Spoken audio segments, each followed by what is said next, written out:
my dreams with a confident face. I can place my things in an organized space on stage.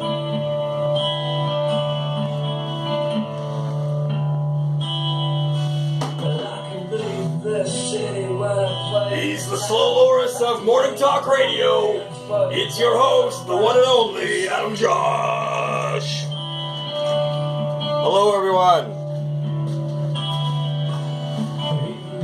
My name is Adam Josh, and this is the Morning Banana Show. This is a banana, an organic banana. My name is Adam Josh. It is the morning. I have about 10 minutes before I gotta skedaddle and go do other things, but I figured, you know what, I've been on a roll recording these morning banana shows lately, and I do have a banana every morning one way or the other, so why not just stop and chill for a second, have a coffee, and record. Life gets so busy.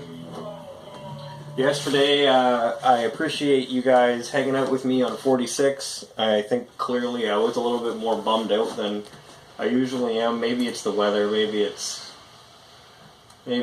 Lord knows what. But here we are on number 47. It's a beautiful Friday morning, I believe.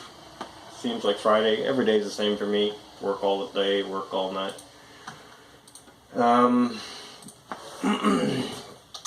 Pardon me for just 1 second. I'm gonna check out the live stream. Although I think I got it figured out.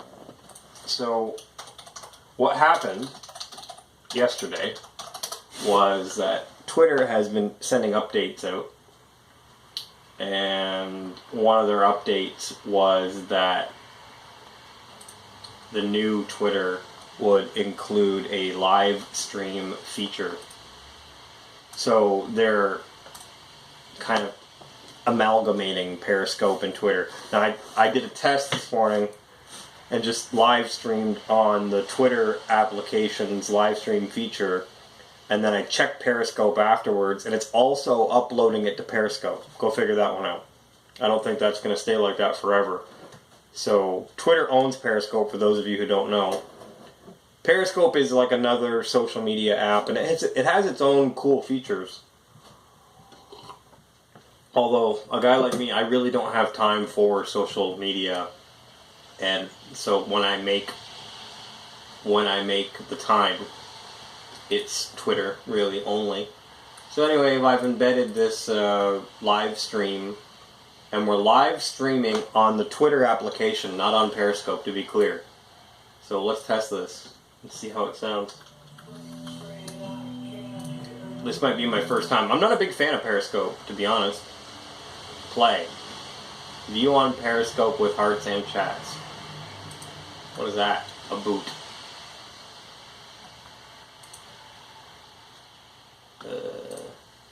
I really don't like the new Twitter layout, by the by. Okay, it's live. I want to hear the audio. Come on. I really don't like the new Twitter layout, by the by. That's not so bad, actually. Live. So I guess Twitter improved the audio quality, because I was live streaming on Periscope, and for those of you who have been watching the Morning Banana Show for a while, at first I was live streaming on Twitter, on Periscope and on YouTube, and then YouTube revoked my live streaming privileges. So I mean, I don't really care that much one way or the other. So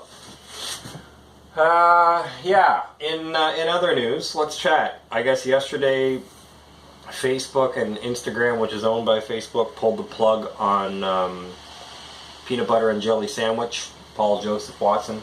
For those of you who have followed my stuff for a while, you'll see that I had this character named Rex Hicks, which is a combination of what people think Alex Jones is, Bill Hicks, and his son, Rex. So maybe I'm a jerk, but I made this character called Rex Hicks.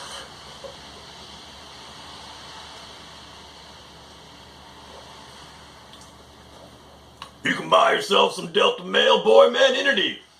Delta Male Toxic Boy Maninity now on for $69.99 or $66.66, half off, $33.33.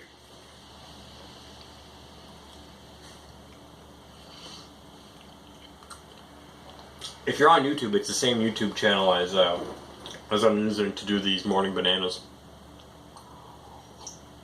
I have a playlist as well for Rex Hicks playlists for. This is a character that I made in my last job. So, I mean, I thought it was funny. And again, I don't do videos like that for money. I just, if I'm bored or if I feel the urge or if I see something like a product that triggers a thought in my mind, oh, this would be a funny Rex Hicks skit, then I do it. I'm not, nobody's paying me to make fun of Alex Jones.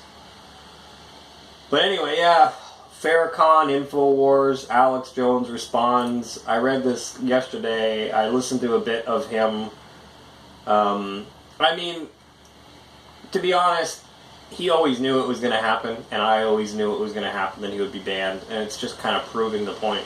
But when he lashes out and asks for government to step in, that's when I have a bigger problem. We're not Chinese, we're not communist China.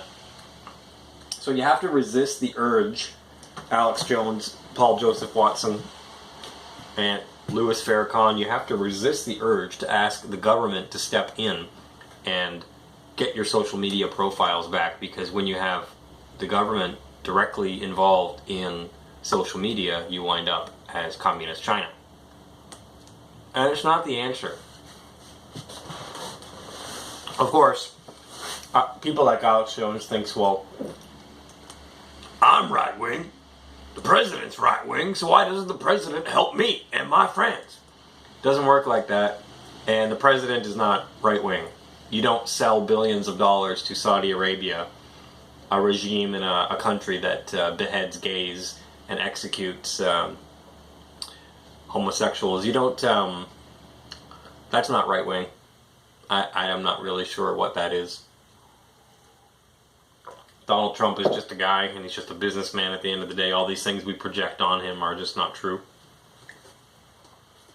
I'll tell you this, he's interested in his own family preservation and his own family legacy. I'll give you that one.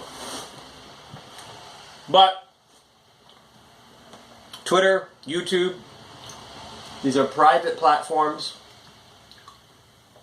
And over the years I've heard the likes of Jones and Watson go on about, well, these should be like utilities. So in my area, I have to use Horizon Utilities, and it's not like that everywhere. We got bills from the city of Brantford for their utilities there, not here. It's not like that everywhere, but Canada is tied up, man, with the market, the telecom industry. We have like 3 telecom providers that kind of banded together, and we don't allow competition. So we're paying ridiculous rates for cell phone data and cell phone plans, ridiculous. But the market is locked up in all of Canada, so the 30-something million of us get kind of screwed over because we don't allow competition. Competition is a sin. It has nothing to do with me. I would welcome, Verizon. I would welcome United States competition here, but it has nothing to do with me, and I didn't make this decision, and I wouldn't have done this decision because in the end it's not profitable. People know that. For the little guy, it's not profitable, basically. We can't make...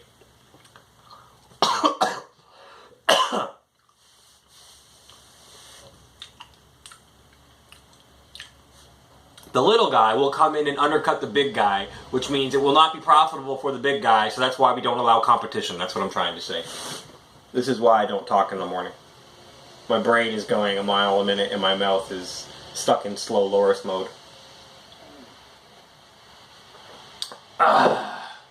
Anyway, so Alex Jones and Paul Joseph Watson, they've fought over the years that government should get into regulating social media and look at it as utilities. So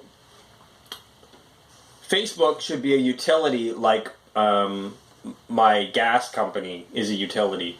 So I pay Enbridge money, I pay Horizon Utilities money, and Twitter and social media, Twitter and Facebook and whatnot, should be like that. I disagree, because what you're asking is state, provincial, or government control over utilities. Now we can take a step back and say, yes, the internet is a big part of our life and commerce. But another thing to step back and take a look at is the fact that the people at Facebook and the people at Twitter in their board meetings, they know exactly what Alex Jones is up to. He is using their platform, and this is the reality. It's a private platform that was created by people that are not Alex Jones. He's using their platform, excuse me, kind of burping and talking. He's using their platform and selling his products while not giving them any money. So if you look at it from a business point of view, it's not good business for them. On one hand it is, on one hand it's not. If they made a deal with him and said, hey, you pay us this amount of money, X amount of dollars, and you can remain on our platform, that would be a good idea. But so, like, I'm not selling anything to you. I'm not being like, oh, go buy my bumper stickers or donate to me. Like, occasionally I mention that stuff, but, like, I'm not, you know that I have a job. This is, like, I'm at my office right now. I have a real job. I'm not worried about making money from clicks on YouTube or whatever. But Alex Jones, admittedly is selling supplements and health products, quote unquote, to his audience that funds him. He's joked around and said toothpaste funds his operation because it's so. Obviously it's so cheap to make. And you turn it around and sell it $5.99 a tube. You make some money. It's not rocket science, people. Alex Jones, Free Speech Systems LLC. It's a business. If everybody told the truth about everything all the time, there would be no need for conspiracy theorists. So the fact that there are people in the world that lie to you has created a vacuum and a marketplace for the likes of conspiracy theorists and Alex Jones. I don't know if he wakes up in the morning and thanks the Rothschilds and the New World Order and the Bilderberg Group. I don't know if he wakes up in the morning and thanks them for his whole career, but that's the reality. It's like duality. The devil goes around and creates problems, and the angels go around and fix it. You can't have construction without a demolition first if there's something existing. So the demolition is beautiful, right? The demolition is beautiful. People are at every level working these jobs. The guy who operates the forklift and demolishes the building, he's like getting paid. He's happy. I'm going to work. I'm getting paid. That's putting food on his table and taking care of his family. So to him, the demolition end of it is beautiful. The guy who's the architect is drawing out the plans for what's going to be there and measuring. He's happy because that's his bread and butter. That's his putting food on his table for his family because he's drawing the blueprints, and then he's happy when there's nothing. And then the builder who goes in and builds, and the people who do the drywall, the people who do the stucco or whatever, the people who do the plumbing, they're happy to do the building. And then, so there's economies at every level of construction and deconstruction. This is basic. I'm not saying anything too grandiose. Yesterday, speaking of construction, I went to restaurant number 4. Stick me with a fork. I was done at number 2, by the way. I was done at number 2. At number 2, we joked around about number 3, but I checked out at number 2 when we were talking about number 4. And when I say checked out, I mean, does this look like a restaurant? I'm not at a restaurant right now. I'm going to a restaurant. But anyway, I was at restaurant number 4, and I have to measure for some fire-rated drywall. If you guys know anybody in Brantford that wants to work with me and give me a hand for a couple days, I would appreciate that because, I'm in Niagara and I call people and they don't want to go up to Brantford. I would pay.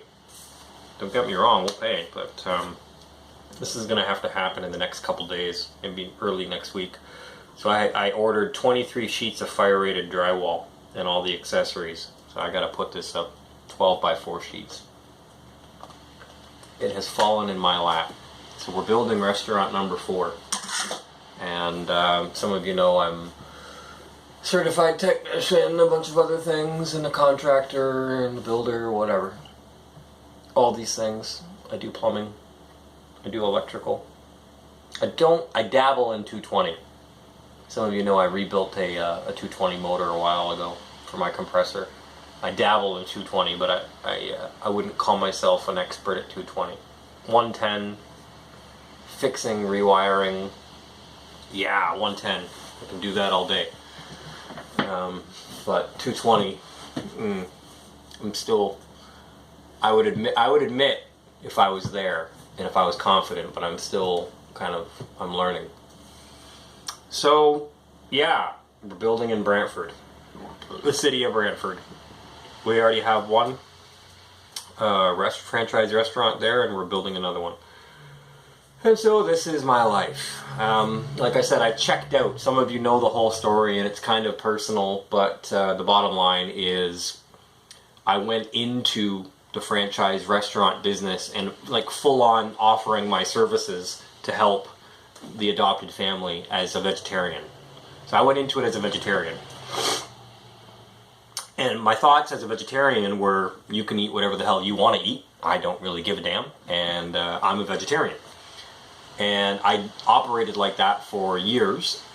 And that was kind of my personal position. And then I went vegan. And something happened overnight where I wasn't able to look at animals the same. I wasn't able to serve dead animals with the same level of reference. I don't care what you eat because I'm a vegetarian. Who cares? All of a sudden I started emotionally connecting. Like the ethics of veganism kicked in for me overnight. And as a guy, that's very weird because, most Canadian people, I would say, would reserve this type of ethics for their family. Like, I care about my kids, I care about my son, I care about my other son, I care about Desiree. And all of a sudden I started caring about animals as well. Like, I see people hitting a dog, you get upset, right? But you see videos of people hitting a pig and you don't care. Like, I started caring about that as well. And you see people slamming chickens against the ground and you start caring. Why are you slamming the chicken against the ground? What the hell did the chicken do to you? So at my house now, if you see a spider crawling against the wall, some people will just slam it. I grab a jar and we put it outside. And I'm almost 6 years vegan now, and our kids are vegan, Desiree's vegan. So the ethics for me kicked in overnight, and in that moment that it kicked in, we can look up the exact date.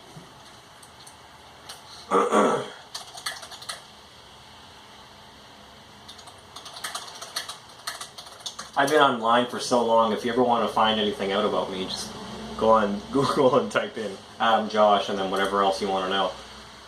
So I wrote this August 16th, 2014, my vegan year in review. So I had been vegan for exactly a year, and I included in there the dream that I had that made me go vegan overnight. And back when Twit Longer was a thing, when before you could type in 240 characters, I had a dream that made me go vegan, and this is it. So August 15th, 2013. Now keep in mind, we started building the first restaurant, the first franchise restaurant in 2012. And we had our soft opening in December, grand opening in January 2013. Sounds right. But we were open for business. We were open for business in 2012.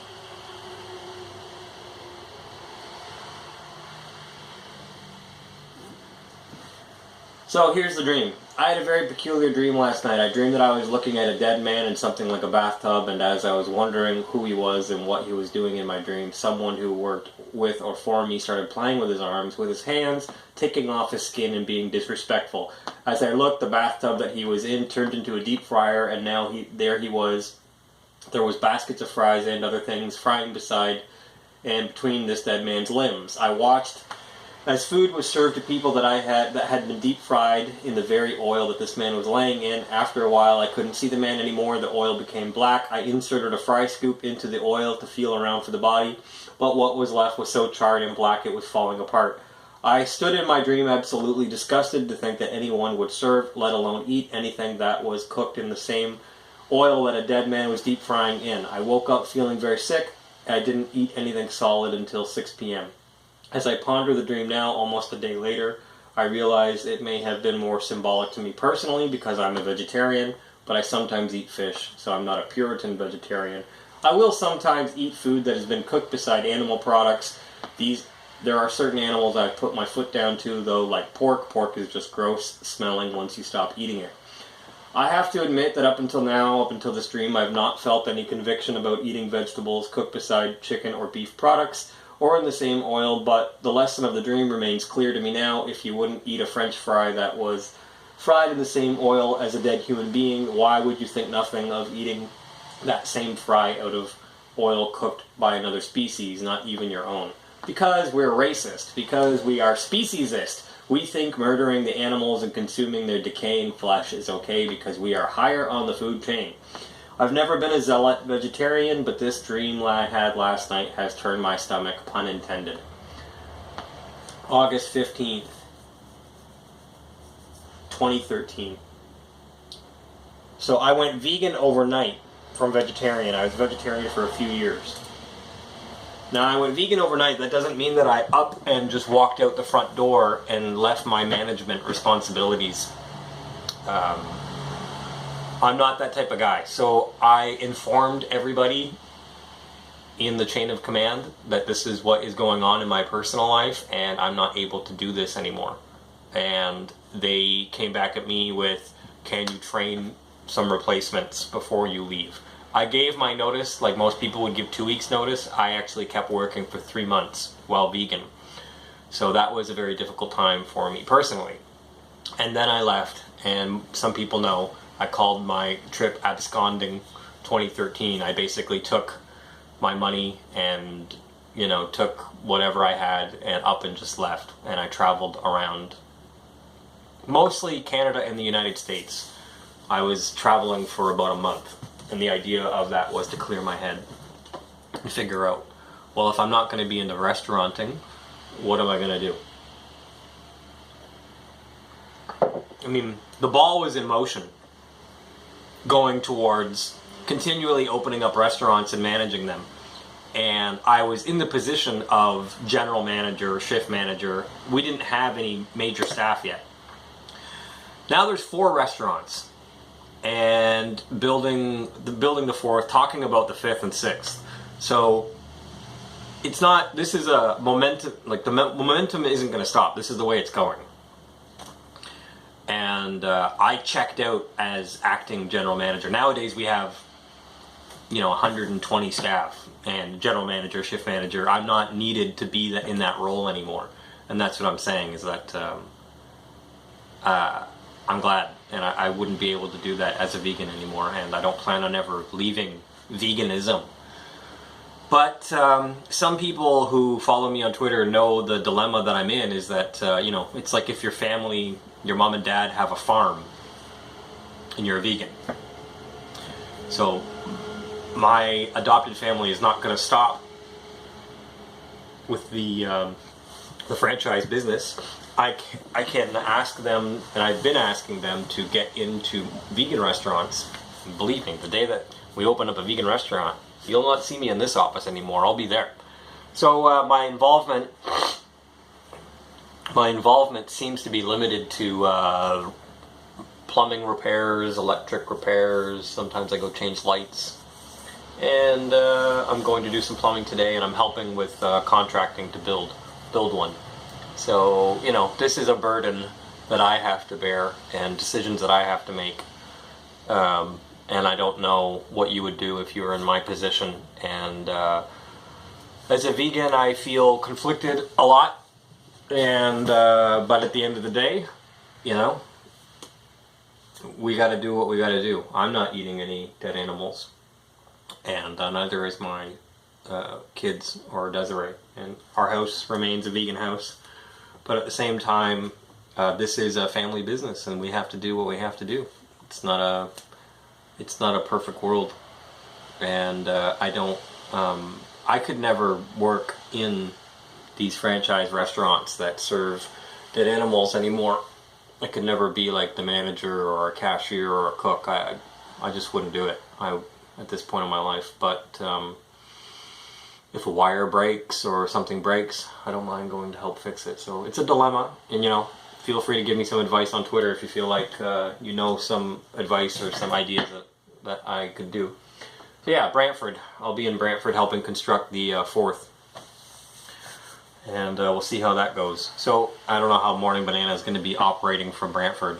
I'm not sure. We'll have to check out their Wi-Fi if we have any in the area. So that was the Morning Banana Show. And bumper music nowadays is provided by AdamJosh.com because I don't feel like getting in trouble from YouTube anymore. So let's skip to a cool song. Knives and Sunflower Seeds. It's me on drums. I don't think anybody's going to be putting copyright claims on this song because it's my band, Blistex. Originally we called ourselves Bliss, but then we found out there was some other Bliss bands, so we called ourselves Blist X, kind of like the lip balm. Thanks for watching the Morning Banana Show, number 47. Follow me on Twitter at AdamJosh.com. Have a great day.